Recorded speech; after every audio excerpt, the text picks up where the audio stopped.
This is Byron Lazine and Nicole White, and you are tuned into episode 270 of The Real Word. Word is up.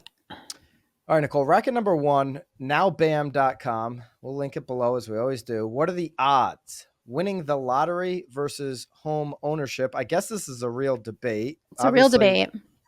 Winning the lotto is impossible. Well, I guess if you're out there bidding on houses right now, you do feel like you have a better chance of winning the lotto. I think you have a better chance. You can fact check me in the comments. I think there's a more likely chance of getting struck by lightning than winning like the jackpot. Oh, I wouldn't. That doesn't surprise me at all. The jackpot. I mean, you could win the lot. I mean, winning the lotto could be considered what, like winning a scratch off, Getting a free ticket. Yeah. All right. So new Zillow research reveals over half of Gen Z and millennials who are not homeowners believe it would take winning the lottery for them to afford a home purchase. So they're saying, hey, like, I just won't even be able to buy a house, let alone what you're saying, like win the offer, unless I actually win the lotto to have the money to afford to buy a house. But then you'll be on like one of those like TLC specials because you're like bankrupt. I think all those people that win the lotto end up like going bankrupt because they're like, they're buying houses not just for themselves but for others. But I digress. If you don't buy a house, you're going to miss out on the guarantee of generational wealth. Haley, if you want to put the chart, I've shown it on the hot sheet. I've shown it on Knowledge Brokers podcast. If you want to put that fortune chart up that shows decade over decade over decade, the last 4 decades, Nicole, we've had 25, 30, 40% home price appreciation every single decade. So if you don't actually, and we might have even shown it on last week's Real Word. I don't know. Did we? I don't know. We might have. Anyways, put that up today because I think people will, I think agents will definitely enjoy that chart. If you don't already have it, you can screenshot it. The down payment is a major barrier. So 36 of Gen Z saying they would sacrifice their beloved social media to magically have the funds to put down a starter home. Nicole, how much would someone have to pay you to give up social media? Is it 2 Cosmos? Is it, what is it? I mean, that makes it sound like a cheap date. No, I mean, I'd gladly give up social media, but I'd 2 Cosmos a day for a year. I mean, I could afford my own Cosmos. So I think we would need to boost it up a little bit of something that I couldn't afford. But I mean, Cosmos are very tempting. You are speaking my love language. Well, exactly. I mean, there's no price on a good Cosmo. Both generations are still largely optimistic, with about 2/3 of Gen Z and millennials saying it's realistic for them to buy a home in the next 5 years. Okay, so let's get into some of these numbers, Nicole. Yep. All right. Perceptions on what it will take to afford a home. So if you're an agent, you likely are, this is the perception that your Gen Z and or millennial client might have. They're interested in buying a home. They've reached out, but maybe they're ghosting you because this is what's going on in their head. 26 of Gen Z, 27% of millennials say they'd have to give up all spending on clothing, dining, and entertainment to be able to afford a home. 20% of Gen Z and 25% of millennials say they'd have to move to a different city. Maybe they don't want to relocate outside of what they know and love. 26% of Gen Z and 16% of millennials say they'd have to marry someone with substantial savings. I love it. I mean, I always say that next time I'm going to marry for money, that's got to be the move. There's a 50 Cent song about that. Yeah. 50 Cent. 50. What's the song? Come on. No, really. You know the song. Do you know the song? I don't want people, you could say this, I guess, he was saying it about one sex. I don't want to get anyone's feathers ruffled. No feathers Rachel, ruffled. Thinking I'm pointing out a specific thing, but the song was Gold Digger. Oh, I'm better. I have to hear it. Maybe we could play it quick. And Rachel, the invite's still open. I really, really want you to come on. Poor Rachel. Poor Rachel. All right. Great news for cash-strapped home buyers doing the math and realizing they would otherwise have to pay $67,000 to buy a home valued at $334,000. They weren't aware that the 20% down payments just recommend. That's what 20% would be. Right. But obviously you don't have to put 20% down. In fact, Nicole, that new ruling that starts May 1st where some of these lower credit scores, Fannie and Freddie Mac loans, they're actually going to get a reduction as much as almost $3,500 in closing costs Right. starting on May 1st. So that would make it more advantageous. It's still such a competitive situation in those lower priced homes. Okay, so here are things you can suggest to help aspiring home owners in your area who think it's going to take hitting the lotto for them to buy a house. Okay, get clear on what you can afford. Okay, so work with buyers on monthly payment, not prices of homes. Exactly. Okay, and so that would be taxes. What from one town to the other Right. would it impact that? All those different scenarios. Narrow the search to those with the monthly payments. Yep. Get pre-approved, obviously. Shop around for a mortgage lender and start the pre-approval process. I think now is a better time than ever, Nicole, to get 2 or 3 conversations with lenders and get a competitive environment, because with how transactions are down, they're looking for more volume on their books every month. And that would be a good thing to try to get them to compete on product and pricing. Absolutely. Right? Get the help of a real estate agent who has your best interests at heart. So what would be your big takeaway for someone who thinks they've got to hit the lotto to afford a home? Well, I mean, I think we sort of wrap it up here with number 1 and 2, and we talk about this every week. We even talked about it with Zillow now that they are, showing you the monthly payment instead of just, the purchase price. I think you need to know what you can afford. I think you need to show them in black and white. I think you have to talk to a professional. But again, I think getting out there, I think where it's super helpful too, I think a lot of people have been doing on social media too, like the difference between renting and then the purchase of a home. So again, it's really just getting the information out there to make sure people know what they can afford per month instead of, like this is saying, the purchase price. Making sure that they understand the monthly payment so that they can make the decision whether Right. it's clothing or entertainment of what they're going to cut out. Because when you do look at the last 4 decades, how much home price appreciation homeowners have experienced, and that homeowners are 44x more wealthy than a renter, and that if you don't actually buy a house, you're going to miss out on those opportunities, and you're going to miss out on the enjoyment of use, not just Right. the financial opportunities. Would get some of these Gen Z and millennials to maybe think about it a little bit differently, because statistically, Nicole, Yep. 95% of them say that in order to fulfill their dream of home ownership, 95% of Gen Z and 94% of millennials, so that's like all All of Gen Z them. and millennials, say they'd have to make more money or drastic life changes. 40% of millennials expect they would have to get a second or third job. That wouldn't work for the bare Monday minimum people, bare minimum Monday rather. And 28% of Gen Z say they'd have to change careers to afford a home purchase right now. What won't change in the future is the fact that homeowners are far more wealthier and better off at the end of their life than that of the lifetime renter. And so making some of those early adjustments to put yourself in position, and it puts you in position to on your move up or your Right. next move to capitalize on some appreciation and cash in on a hit that you wouldn't likely get Right. as a bonus from your work. So okay. I don't think playing the lotto, though, is going to be a good strategy. So No. get Nope. with the local agent. Make sure if you're a local agent, you're putting out the right information to help people make the right decision. Okay. Inman came out with an article today that we're going to cover. I Mhm. think it's a good article. So It excited. was a great article because Jim, who wrote the article, who's been a writer for a long time there, he's playing off of, many articles that have been written. Right. So many, many, many Many articles. mainstream media publications have written an article very similar. CNBC has written an article. Boomerang employees are back in force. Harvard Business Review has written on this topic as recently as March. Forbes, Yeah, many financial others, financial management just did one the 5th of April. They wrote about it too. and many, many, many Yeah. articles. But Mhm. we'll cover the Inman one because we're nice. Meet the boomerang agents returning to their old brokerages here on racket number 2 as the battle for agent count stalls amid a slow market. Firms such as Compass are seeing former agents lured away by promises of better tech and more opportunities come back into the fold. Okay. Sherry Davis, she had been at Compass for about 2 years when the grass started to look a little greener Always does. elsewhere. Always looks greener. Always so much greener over there.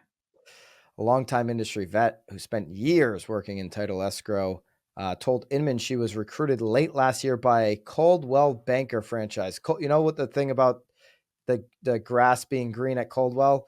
They give you that little bonus, which comes in People green. love the bonuses over there at Coldwell. Yes. Coldwell Banker notorious for the bonus game.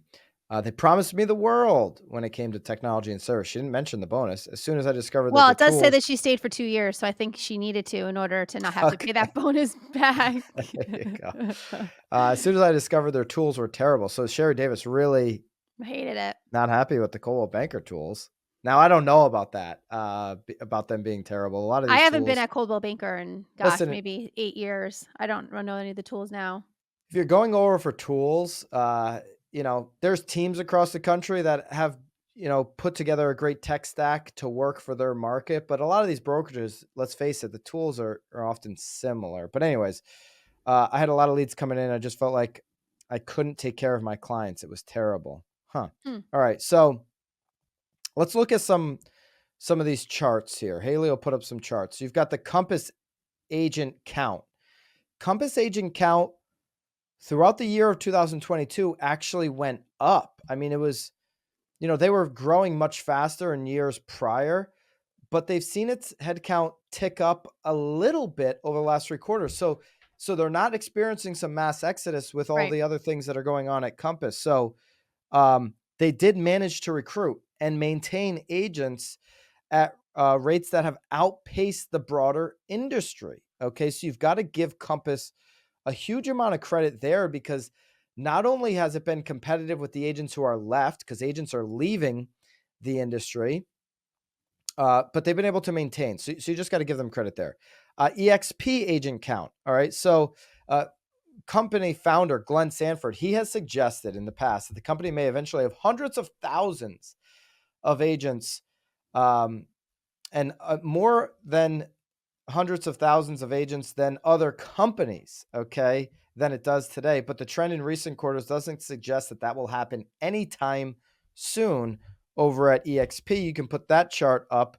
Their growth has slowed substantially. They're still well below the 100,000 mark that EXP was projecting just 1 year ago at T360, which I will be at next week, Nicole. We'll do the Yeah. Real Word from Naples, Florida, for the T360 Am I coming event. down? Does that mean you're flying me down? Do you want to come down? I'd come down. I mean, We it's friggin' shitty here. I'll take we, it. we have the BAM Mastermind Yeah, that's on Friday. I on mean, I was invited to that, so on I Friday. could scooch back. We have the BAM Mastermind on Friday. The link is down below if you want to come to the BAM Mastermind. Yeah, what do you got? 2 spots left? 3 spots Yes, left? yes, just 2 spots left. Love it. So grab those. It's an all-inclusive event. You should definitely come. All right. So Keller Williams agent count has ticked down in Q4. You can see that on the chart here. So Q4 numbers were actually down relative to Q3, but pretty flat. I mean, they're up from Q4 2020, and Keller Williams obviously close to 200,000 agents. This chart here, percentage change in agent count by quarter, shows Compass, EXP, Anywhere, which is the Realty brands, and Keller Williams in comparison to each other. So technology and culture are the big draws for brokerages. Surprising that technology is such a big draw, but I guess if you're a solo agent, you're going to rely on being able to take as advantage of as much tech as you possibly can. Because these big brokerages can't offer leads. None of them have leads. It's not like Right. a team which gives out leads. Well, it's interesting though, because again, people are going for the tech, but unless you're actually utilizing the tech, it's not really that helpful. So I think a lot of people probably get in thinking that the tech will help make their jobs a little bit easier, but then if they're not really, I don't know. It's sort of a double-edged sword there too. I'm terrible at the tech.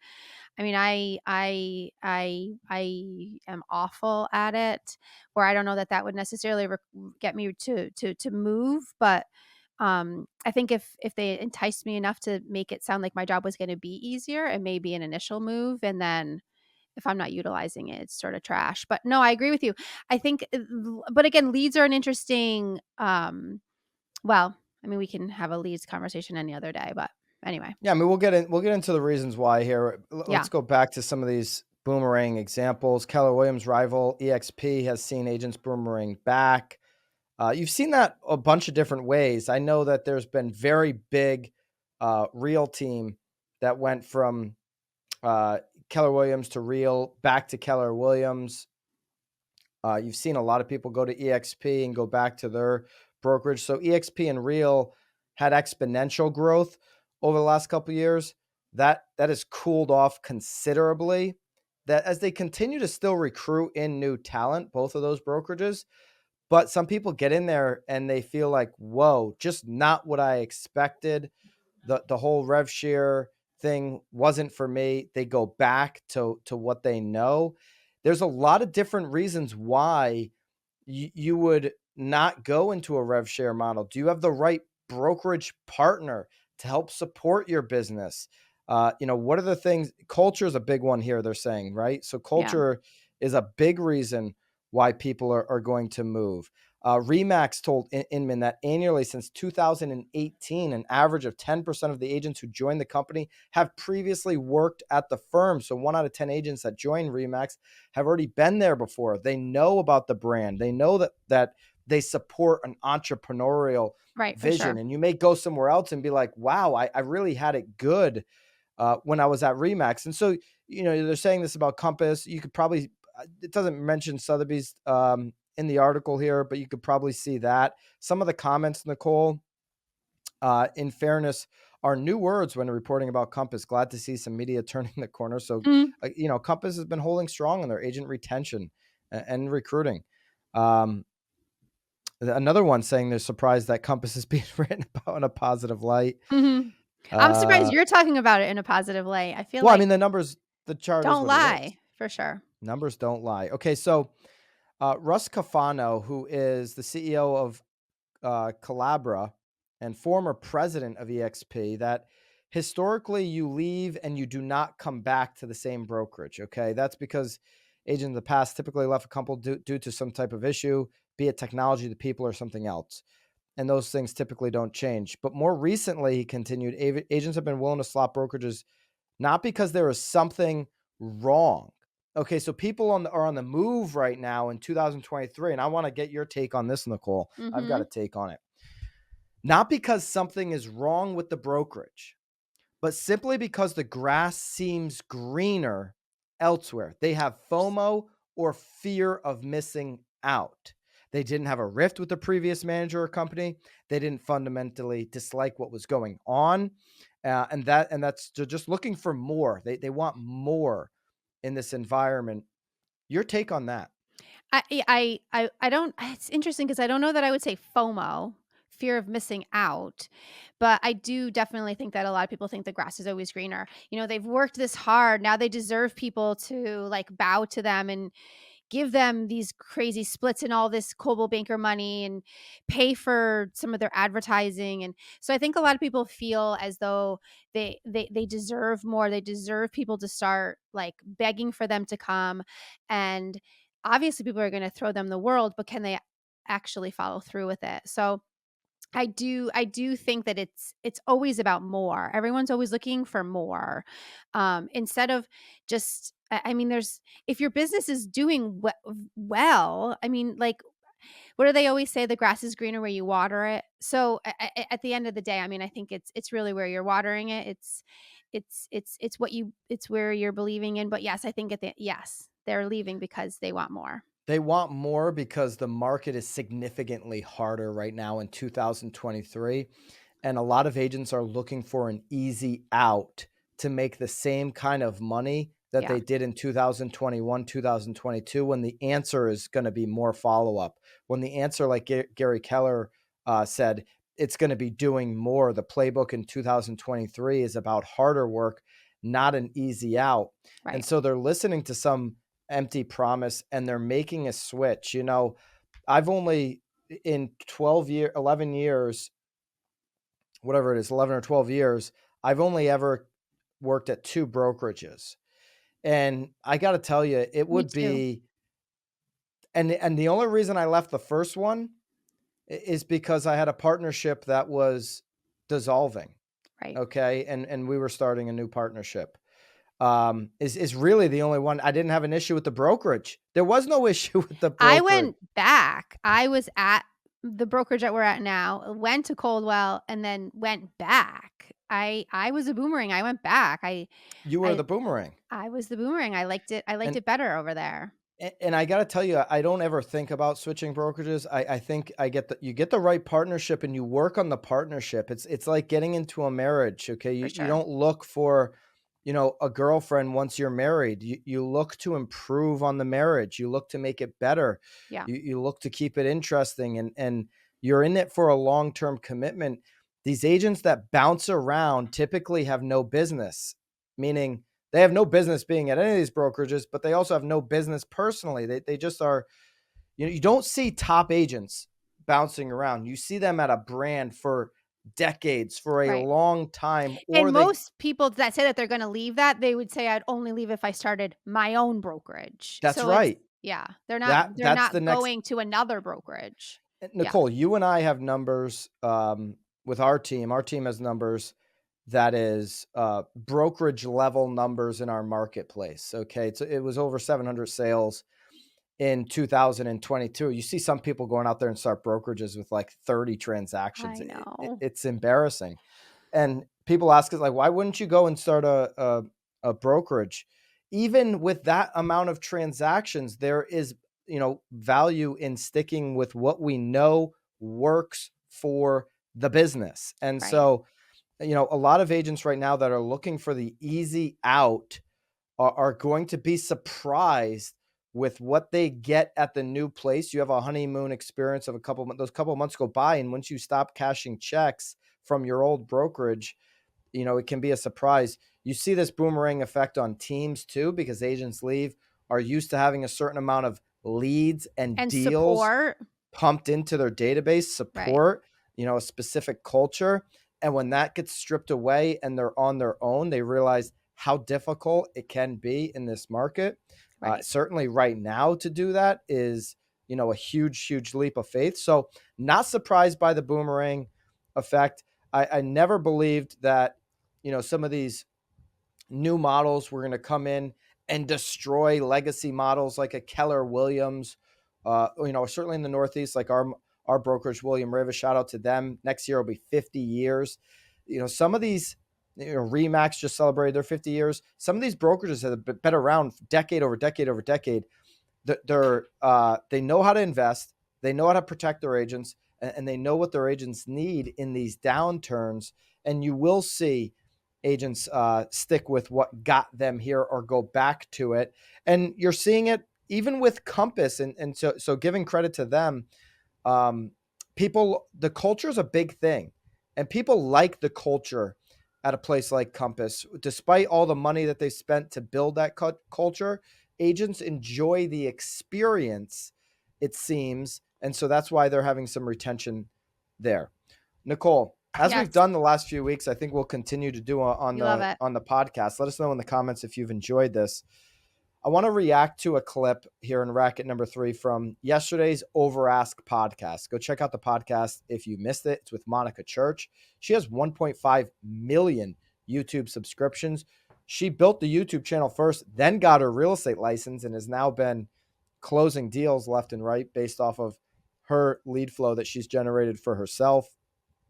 But let's react to this clip. It's Matt Leonetti to start, co-host of Over Ask with, of course, the Broke Agent, interviewing Monica, and then Monica's take on what type of content agents should be producing. Let's have a listen and react. We're selling ourselves more than anything. And I think people miss the mark on that a lot. I always say that when you're creating videos, like even if you don't want to do anything too risky, like have a background with shit that you like. People can relate with you. Like, I like that book. I like that type of watch, whatever. The more touch points that you can show off, the more relatable you are. Realtors need to stop making videos about like, here's how property taxes work. Here's how escrow works. Like, no one cares. No one cares. Like, just tell them when they're in contract. Your job should be to make some real estate content and have your viewer know that you're a good, competent agent, but follow you for everything else about your life. But then when it comes time for them to buy, they're going to think of you first. If all you do is make it super real estate focused, you're attracting 0.01% of the population. And then on top of that, the location you're in, it's like 0.0001%. You want to expand. Your thoughts, Nicole? She said two things there: what type of content you should be making, and then kind of what how small the audience can be. Because when you're talking about trying to attract buyers and sellers, you're talking about a local market. So your take on what Monica said. Well, I mean, I 100% agree with her. And obviously, Matt was saying the same thing too, again, about a book you're reading. Or, I mean, I get the most posts, and I think you do too, the most comments when you post about your daughters. I do it once every 2 years. I know, yeah. But you have to admit it's a little strategic on your part. You do make sure that you sprinkle it in here and there. But yeah, I mean, I get the most things when I'm posting about my husband or I'm posting about my kids. Again, even just design things, I may not be posting it all the time, but the amount of DMs I get about, Nicole, I'm painting the exterior of my house. What's your favorite gray color? Because again, you've built that relationship. Stuff is gold. It is 100%. Because then when they go to sell, they're like, oh my goodness, that's the color that you told me to paint my kitchen 4 years ago. Do you remember? And I'm like, oh yeah, of course I remember. And like, you're that constant resource. Or, hey, Nicole, like, who do you use for your dumpsters? Like, I need a dumpster this weekend. Who do I call? Or now most recently, everyone wants to get their cars cleaned. I mean, I think I've given my car cleaner so much business after like one post I made about my before and after of my car. So yeah, I mean, we've always said, be the resource, be the person that everybody goes to. That certainly has kept my business flourishing for sure. If you know design like Nicole does, and the trending colors, and and you go to a lot of these showrooms to, like when you're working on projects like Nicole does, that's great content to share. And I think it's super relatable. And like what Monica's saying, just like be super broad and have all of these little touch points. That being said, I do disagree on digging into like explaining the taxes, because listen, she's like, nobody cares about it until they do.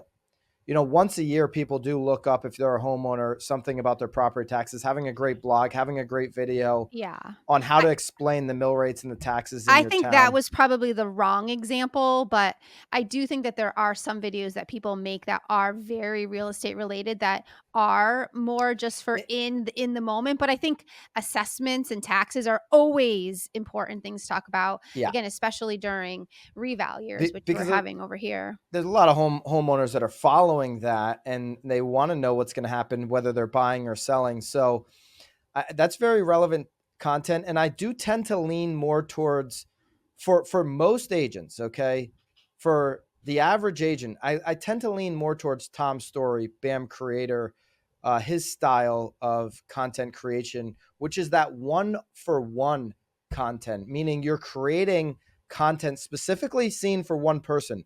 Because let's face it, there's 1.5 million agents, and not many of them are going to build a YouTube following at 1.5 million like Monica. Hat off to Monica Church for being able to pull that off.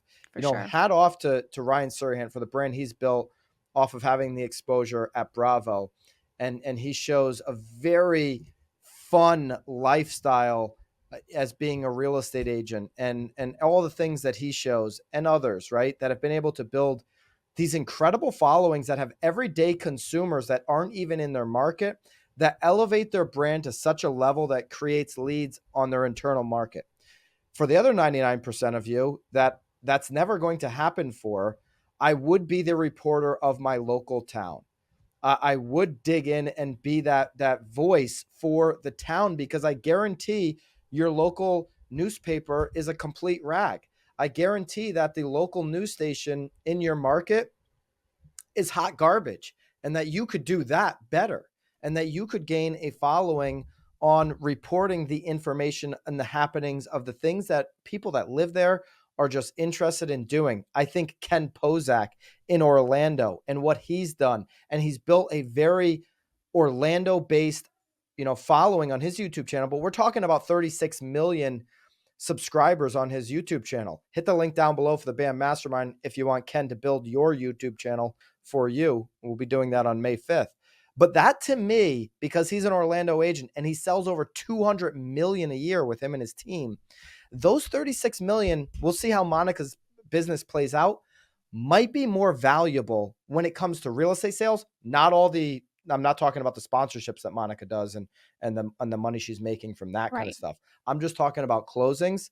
His channel might be more valuable than Monica Church's because it's people that are moving to, living in, interested in Orlando, Florida specifically. And so there is value in building this local brand and content. Where is she from? I think she's Northwest. I don't know if Haley produced that one. She's sitting next to you. If it's Northwest, might be Seattle. All right. I guess I'm just thinking, and I was just trying to sort of defend her a little bit too, because I'm not. Listen, what she's pulled off, Nicole. Seattle, yeah. No, I'm not. I'm just, people but again, take me out of context all the time. So hold on. And I'm not taking you out of context. That's why I also want to I want to give the other side so that someone isn't taking you out of context. Cause what I'm saying is most people can't do what she did. 100%, 100%. And again, you're just saying that he's more valuable, but I also think where he's a genius is that, we live in a little town in Connecticut where there's maybe 20,000 people here. I think maybe a little bit more.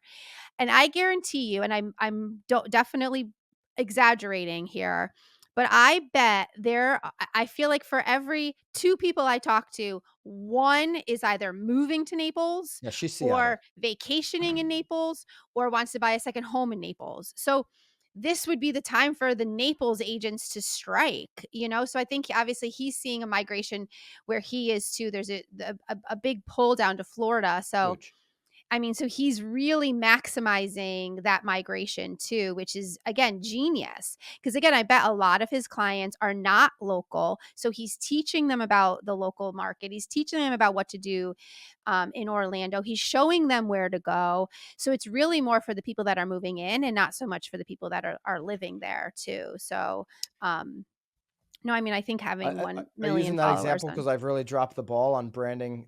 I should start a Connecticut to Naples, Florida YouTube channel. Dude, we were just talking about this morning. We know someone that's moving down there, and you keep saying, do they have an agent? Do they have an agent? And it's just everybody that we talk to, you're in Naples. Our developer is in Naples. The guy that tried to run for governor of Connecticut is buying now to Naples. It's everywhere. So I'm going to start that YouTube channel. Let's do it. Connecticut to South Florida moves. Well, and I can come down and you can take me to your favorite spots, because I'm the Connecticut person, moving, and Well, I'm also the Connecticut person. Well, no, but you live there. I don't. Yeah. So you're taking me to all these places I've never been before. Oh my gosh. I'm very passionate about Naples content. So this would be an easy one. We're going to start that channel and prove my thesis right about having a channel centered around a specific town, a specific city location.